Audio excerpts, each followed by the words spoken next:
राधे राधे ज्ञान सागर में आप सभी का स्वागत है। आइए आज हम बात करते हैं हस्तरेखा के माध्यम से संबंध विच्छेद का योग कैसे कैसे बनता है, इसके विषय में कुछ चर्चा करते हैं।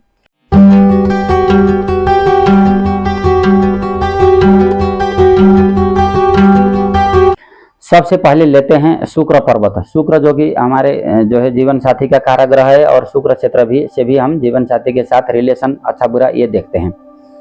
तो यदि अगर शुक्र पर्वत क्षेत्र से कोई शाखा रेखा निकल करके जा करके सीधा जो है विवाह रेखा को यदि अगर काटा हुआ है तो और उसी जो रेखा गई हुई है या फिर विवाह रेखा में भी कोई दीप का साइन बना हुआ होगा, तो ऐसे जातकों को अपने जो गांव समाज है उसमें माता पिता के इच्छा के विपरीत या फिर अपनी जो समाज के रीत के विपरीत जाकर के ऐसे लोग प्रेम करेंगे और इस प्रेम को जो है ना बाद में जाकर के कोर्ट कचहरी या फिर किसी जो है अदालती कार्रवाई के थ्रू फिर जो है ऐसे जातकों में पति पत्नी को जो है अलगाव करवाया जाता है डॉक्यूमेंटेशन करके। तो इस तरह की जो रेखा होती है हाथों में उसको लेंस लगा करके ही देखा जाता है, ऐसे सामान्य आंखों से ऐसी रेखा दिखती नहीं है। यदि अगर किसी के हाथों में पूरा स्पष्ट दिखाई दे रहा है तो फिर ये तो निश्चित रूप से मानिए कि संबंध विच्छेद होगा। दूसरा, शुक्र पर्वत से निकल करके सीधा विवाह रेखा को कोई रेखा यदि अगर काटा हुआ है और उसी रेखा से यदि अगर कोई रेखा निकल करके जीवन रेखा को भी काट रहा है तब तो निश्चित रूप से कोर्ट के द्वारा ऐसे जातकों का जो है संबंध विच्छेद होगा। तीसरा जो है, यदि अगर गुरु पर्वत क्षेत्र में कोई क्रॉस का निशान बना हुआ है और शुक्र पर्वत क्षेत्र के ऊपर से कोई प्रभावी रेखा या कोई शाखा रेखा निकल करके जो बाहर से निकल करके जाने वाली रेखा जा करके ऊर्ध्व मंगल रेखा को या काटता है, तो ऐसी स्थिति में भी जो प्रेम विवाह हुआ होगा वो अंत में जाकर के संबंध विच्छेद के द्वारा यह विवाह फिर जो है अपना अपना रास्ता वो पति पत्नी अपना निर्धारण कर लेते हैं। अंत में जाकर के संबंध विच्छेद की तरफ ही ये मुड़ जाता है। तीसरा जो है, हृदय रेखा यदि अगर मुड़ करके जाकर के मस्तिष्क रेखा की तरफ गया हुआ हो और विवाह रेखा में बहुत सारी विकृतियां यदि कई सारी छोटी छोटी रेखाएं विवाह रेखा को काट रही हों तो भी ऐसे जातकों का जो है संबंध विच्छेद होने की संभावना अधिक रहती है। तो इसके अलावा भी बहुत सारे हथेली में जैसे बने होते हैं, यदि अगर किसी का जीवन रेखा और मस्तिष्क रेखा का जो उद्गम स्थल है ये दोनों हथेलियों में यदि अगर अलग अलग जगह से उद्गम हुआ है, यानी कि जहां पर यहाँ से जैसे हृदय रेखा जीवन रेखा,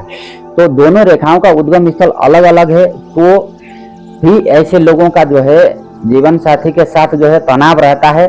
और बाद में जाकर के वो जो है तनाव इतना बढ़ जाता है कि वो डाइवोर्स तक पहुंच सकता है।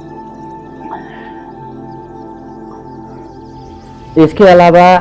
यदि अगर भाग्य रेखा राहु पर्वत में जाकर के कटा हुआ है, राहु पर्वत क्षेत्र जो है ये बीच का हथेली का जो है खड्डा वाला स्थान होता है, यहाँ पर जाकर के यदि अगर भाग्य रेखा कट गया है और भाग्य रेखा का दूसरा जो हिस्सा है जो आगे वाला हिस्सा है वो सीधा शनि क्षेत्र की तरफ न जाकर के गुरु क्षेत्र की तरफ यदि अगर गया हुआ है तो भी ऐसे लोगों के जीवन में ये डाइवोर्स या फिर संबंध विच्छेद का संकेत माना जाता है। और ऐसी स्थिति में यदि अगर संबंध विच्छेद हो जाता है तो ऐसे में व्यक्ति स्वयं जिम्मेदार होता है, अपने ही उसके जो है कारनामे जिम्मेदार होते हैं और जीवन में अचानक बड़ा परिवर्तन आना या फिर कोई बड़ा आर्थिक संकट भी ऐसे लोगों के जीवन में देखा जाता है। दूसरा जो है, यदि अगर किसी व्यक्ति की हृदय रेखा है इसके अंत में यहाँ पर जो है जाकर के गुरु पर्वत क्षेत्र के बगल में बहुत सारी छोटी छोटी शाखा रेखाएं निकल करके यदि अगर गाय के या घोड़े के पूंछ के जैसा बंधा हुआ, यहाँ पर बहुत सारी शाखाएं इसके अंत में, तो ऐसा जो जातक होता है ना, ऐसे जातक का व्यवहार समझ में नहीं आता है। ये बहुत ज्यादा फ्लर्टिंग नेचर के होते हैं, दूसरों के साथ जो है छोटी छोटी आमोद प्रमोद या फिर मजाकिया स्वभाव खास करके विपरीत लिंगियों के प्रति ऐसे जातकों का रहता है।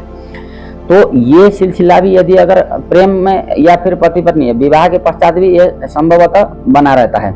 तो ऐसे होने पर भी बाद में जाकर के ये जो स्वभाव है इसको जो है परिवार या फिर पत्नी के द्वारा ये अत्यधिक कब तक सहन करेगी वो भी, तो ये चीजें भी बाद में जाकर के लंबे समय के बाद जो है तलाक के रूप में परिणत हो सकता है, संबंध विच्छेद हो सकता है। अब यदि अगर किसी व्यक्ति के हथेली में जो शुक्र पर्वत क्षेत्र है ये बहुत ज़्यादा उन्नत अवस्था में होगा और साथ में मस्तिष्क रेखा और हृदय रेखा आपस में जुड़े हुए हैं या दोनों का एक ही रेखा बना हुआ होगा, तो ऐसे जातक का भी होता क्या है कि शादी के बाद जो है ऐसे लोगों का दूसरे या थर्ड पर्सन के साथ जो है अनैतिक संबंध बने रहने की संभावनाएं अधिक रहती हैं।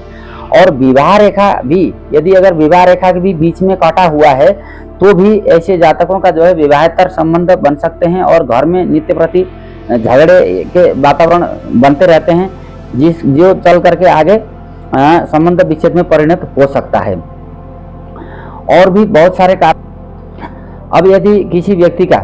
जो विवाह रेखा है वो विवाह रेखा यहाँ पर बुध पर्वत क्षेत्र में आते आते यहाँ पर यदि अगर कोई द्वीप का साइन बन गया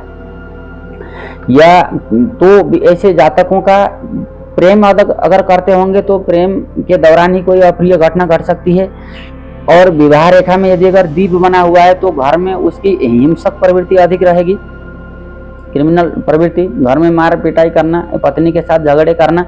ये भी होगा। और आए दिन झगड़े यदि अगर चलते रहेंगे तो वैवाहिक जीवन तनावपूर्ण रहेगा और बाद में जाकर के जो है यह भी संबंध विच्छेद की तरफ ये मुड़ सकता है। तो ऐसे लोगों को विशेष रूप से ध्यान देना चाहिए। जितने भी मैंने जो है डाइवोर्स के संकेत यहाँ पर आप लोगों को हथेली के माध्यम से बताए, इससे भी और भी बहुत सारे कई कारण हो सकते हैं, वो भी देखा जाना चाहिए। जैसे कि अपना जो निम्न मंगल क्षेत्र है यहाँ पर भी हम लोग पति पत्नी का संबंध देखते हैं और यहाँ पर भी अगर बहुत सारी महीन रेखाओं के द्वारा यदि अगर निम्न मंगल क्षेत्र को काटा गया है, निम्न मंगल क्षेत्र बहुत अधिक दबा हुआ है, तो भी घर में आए दिन झगड़े के वातावरण निर्माण होते हैं। और संभवतः जो है यदि अगर समझदारी से काम न लिया गया तो ऐसे जातकों का भी बाद में जाकर के डाइवोर्स की तरफ जीवन मुड़ सकता है। तो जिन जिन लोगों के हथेली में इस तरह के योग बने हुए हैं, ऐसे लोगों को अब उपाय शंकर पार्वती जी की पूजा आराधना करनी चाहिए, नियमित मंदिर जाना चाहिए, घर में हिंसा झगड़ा या फिर कलहपूर्ण वातावरण का निर्माण नहीं करना चाहिए दोनों पक्षों को मिल करके। और साथ में नियमित मंदिर जाने से मन शुद्ध होता है, मन पाप में नहीं जाएगा। और जिनका गुण स्वभाव आचरण थोड़ा सा जो है अहमद प्रमोद मजाकिया स्वभाव का है और खास करके विपरीत लिंगियों के प्रति ज़्यादा फ्लर्टिंग नेचर के होते हैं, ऐसे लोगों को अपने जीवन के प्रति उसके अपने जीवन का या फिर जीवन साथी के साथ जो रिश्ते हैं उसके महत्व को समझ करके जो है अपने जीवन को अच्छा बनाना चाहिए, कोशिश करना चाहिए। म्यूचुअल अंडरस्टैंडिंग, आपसी सूझबूझ और समझदारी के द्वारा विवाह के रिश्ते को कायम करना चाहिए। ये रिश्ता ऐसा नहीं है कि एक जन्म में हम जो है इसको निभाएं, ये जन्म जन्मांतरों का एक बंधन है, ये 7 जन्मों का बंधन है। तो इस बंधन को बहुत ही प्रेम का जो धागा होता है ना, बहुत महीन धागा होता है ना, तो